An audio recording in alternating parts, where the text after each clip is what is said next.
Na mimi niwaambieni Watanzania, kuna michezo mingi mno tunachezewa na vibaraka hawa mingi, wakitafuta kutugombanisha tu kila leo.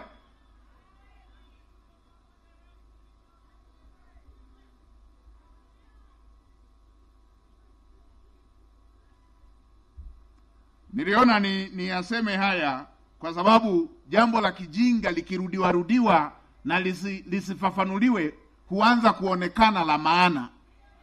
Niwaombe Watanzania, na Mheshimiwa Rais alishatoa mwongozo, twendeni tutumie muda mwingi kwenye mambo ya maendeleo ya nchi yetu na watu wake.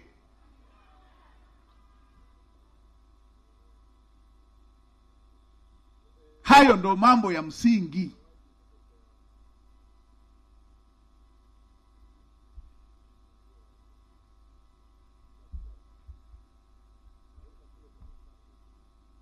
Tunagombanishwa mno, watu wanapoteza muda hata wa kutafakari kila jambo kwamba hili limetokeaje.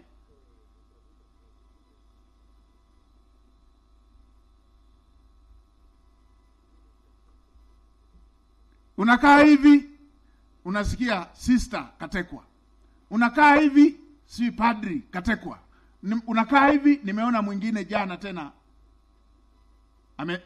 nimeona pale, nimeona mtandaoni pale eti katekwa. Unaangalia mtu kaumizwa ana pingu.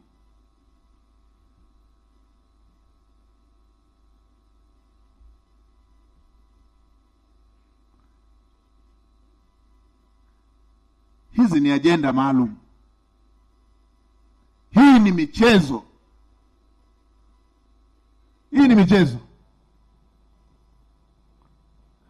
Na hii michezo haijaanza jana. Watanzania tuamke. Hizi ni ajenda za watu wenye akili wanaolitafuta taifa letu. Ni ajenda za watu wenye akili. Hii sio mpuzi tu hivi. Na mimi nitawapa mifano michache ya kuwatafakarisha tu ili mtafakari. Na bahati nzuri nimeshakuwa wizara mbalimbali, naijua hii michezo. Kuna mwaka ikatokea kila siku anauawa mwenyekiti wa kijiji Kibiti kule. Anakutwa shambani, wanaua, hawachukui hata jembe. Walimuua kwa ajili ya nini? Hivi tumewahi kujiuliza walikuwa wanaua ili iweje?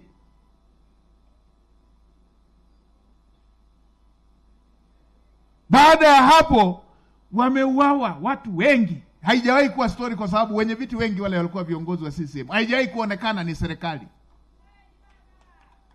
Wenye viti wa serikali ya kijiji. Kilichotafutwa ni nini? Vyombo vya ulinzi na usalama vikasimama imara. Haikuwa kazi nyepesi kukomesha njama hiyo.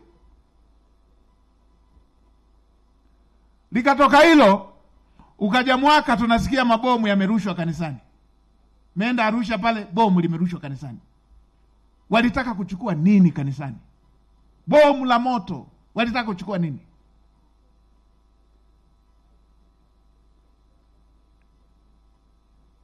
Hatujiulizagi, na kwa sababu mambo ya usalama pia uwezi ukaweka wazi kila kitu. Hatujiulizi walitaka kuchukua nini. Bomu linarushwa kanisani.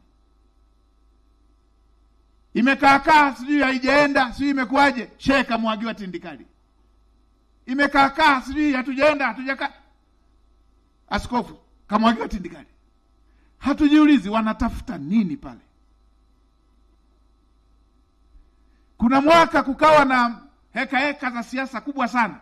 Bomu limerushwa kwenye mkutano wa hadhara la moto.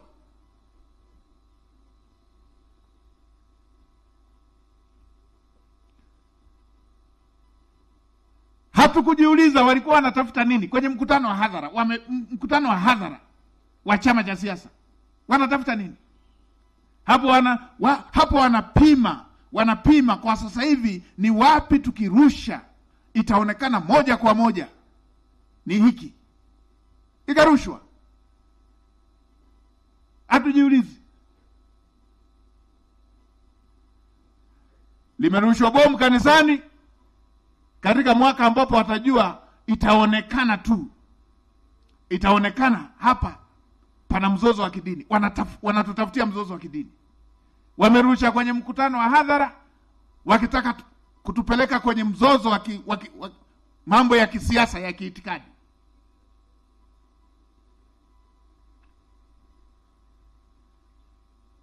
Imekuja hapo serikali ya awamu ya 5, kiongozi wa siasa akashambuliwa. Nini? Ndio walikuwa wanakosoa sana. Nini? Wanajua tukishambulia hivi itaonekana tu ni serikali.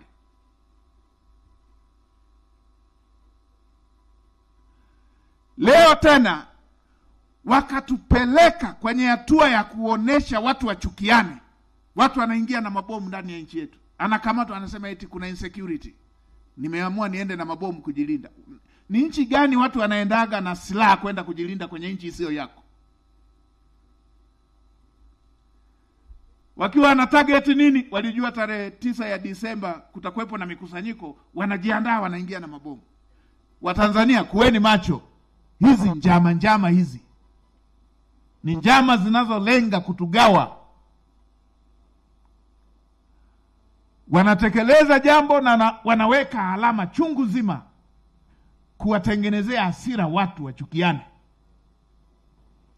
Nielekeze vyombo vya ulinzi na usalama, kuweni macho na njama za aina hii. Shughulikeni na wahuni wa aina hiyo. Kuweni macho. Kuweni macho. Mliweza lile la Kibiti, mliweza lile la Amboni, mambo mengi mmeweza. Na najua hata ya sasa, ndio maana yule aliyekuwa anaingia na mabomu mlimpata mpakani pale. Njama.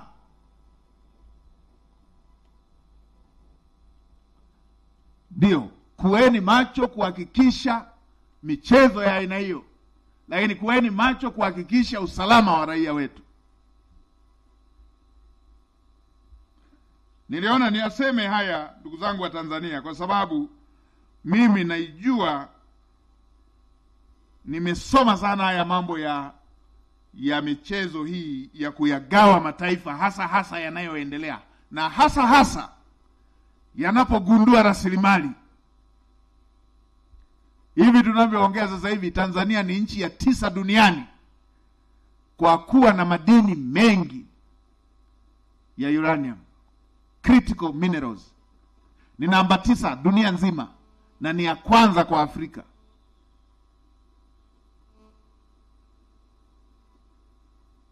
Hivyo kwa gesi. Na hivi siku sio nyingi mradi ule unaenda kuanza kutema, unaanza kufanya kazi.